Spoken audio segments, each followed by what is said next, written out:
Welcome back to Pro Wrestling Throwdown for the week of January 23rd, 2021. This is Luke the Big Dog Williams. I'm Caleb Black, our in-studio producer, the Mighty Max Fury, and it's time for the Monday Night Mailbag.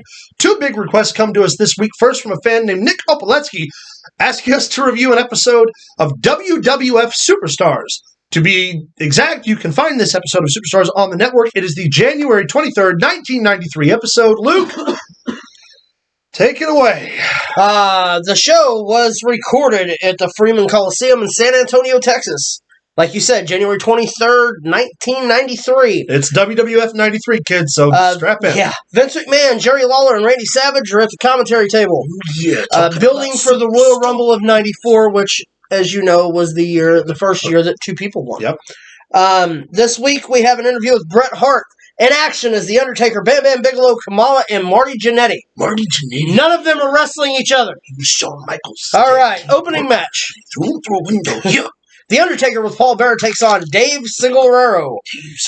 Undertaker wins with the tombstone at 1:50 seconds. Pile driver in a minute. Yeah. Let's see. Marty Jannetty takes on Ken Johnson. Ken Johnson, that upstart kid's gonna wrestle Marty Jannetty. Marty Jannetty, 1:09. The Rocker Dropper is one of the most devastating finishes in wrestling. Yeah. Of course, that was the build for Marty and Shawn for the IC title. Marty Jannetty and Shawn Michaels for the Intercontinental. Really hard doing this when you're doing that. Yeah. Bam Bam Bigelow defeats Gary Jackson in a minute, 45 seconds. The whole show was only like an hour. Right. Stop. Dale Wolf challenges Kamala to a losing effort in a minute, 47 seconds. God, man, this is quick. The Ugandan giant Kamala. The show closes. That was the main event, by the way. That was the show closes with Randy Savage and Jerry Lawler arguing over who's going to win the Royal Rumble. Spoiler alert, neither one of them did. And there was two winners. Jerry the King Lawler, I'm going to win. Anyways, we like to make a lot of fun. Thank you for your mail. Yes, we appreciate it. We will definitely continue reviewing Superstars as you request for it or any video you ask for. The next review comes with a disclaimer. We received a request to review the 2004 Royal Rumble via one of our fans, Johnny Black, who's one of our most ardent fans. To put bluntly, we in no way advocate or support the terrible actions that happened regarding the Benoit family and the tragedy they incurred. However, we have said on this program numerous times, we do not take a bias when it comes to reviewing wrestling. We review it in this purpose only for its historical context and value. So if you are triggered by the Benoit tragedies, please, thank you for watching, but we ask that you move away from the video. Yes, the tragedy that took place should not affect the career that the man had. Right. To the degree of what's already occurred. Yeah. And again, strictly for the historical context, we will proceed now with the review of the Royal Rumble 2004 to continue with our Royal Rumble theme, as it were. So this was one of my favorite Rumbles as a young man. Well, let me get my phone opened up again here. I have to wait because I have a potato phone, as my friend Murphy likes to call it. Phone. It cleared the card! It cleared the card! Don't panic! Nobody panic! I ain't panicking. Fill time! Johnny Black, yes, one of our very first Here we go. subscribers. Stop filling time. All right. The 2004 Royal Rumble occurred. Where did it occur? Hold on. Where does it say here?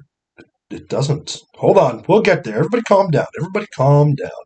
Goes through all the qualifying matches, blah, blah, blah, blah, blah. Don't want any of that. Don't want any of that. All that sucks. All that sucks. What is going on? Why is it so long? You know what? I don't care where it was. I don't care how many people were there. Right. We're just getting right into the show. The pre-show match occurred with Molly Holly versus Victoria. Victoria winning with her gory neckbreaker, which Victoria calls the Widow's Peak. The match aired live on Heat as the lead-in.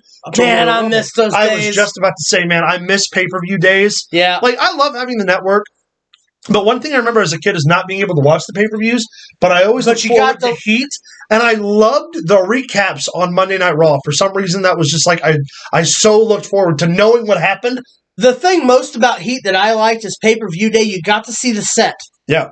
You got to see the set for the pay-per-view on Heat, even if you didn't get the pay-per-view, because I was a huge set guy. Yep. The event opens with Evolution, the team of Batista and Ric Flair, defending the World Tag Team titles against the Dudley Boys in a tables match. Coach interferes, costing the Dudley Boys the win. Batista spine busters Devon through a table, and they retain the belts. Rey Mysterio, been talking about him a lot today, defends the WWE Cruiserweight Championship against Jamie Noble, retains, and wins with a 619 and dropping a dime, which we now know as what, the West Coast Pop. No. That was the West Coast Pop. Yeah. Sorry about that. After which Eddie Guerrero wrestled Chavo Guerrero. Interference again. Wow, every single match got interfered in. Chavo Guerrero Sr. interfered and attacked Eddie throughout the match. Eddie wins with the Three Amigos and a frog splash. The main events of the Royal Rumble 2004. Brock Lesnar defends the WWE Championship against Hardcore Holly. Wins with an Holly hits the Alabama Slam on Lesnar and puts on a full Nelson. They roll through the ring, roll around a bit.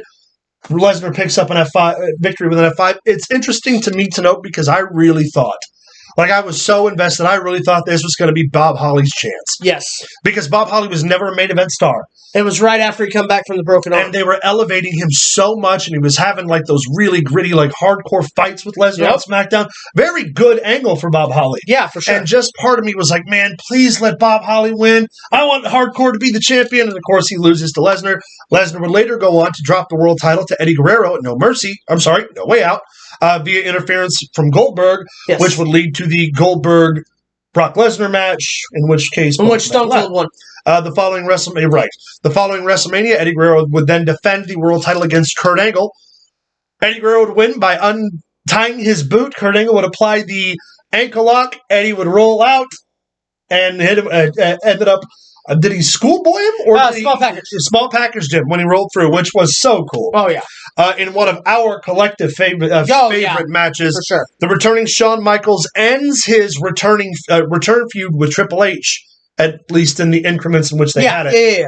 In singles competition, with Triple H in a last man standing match.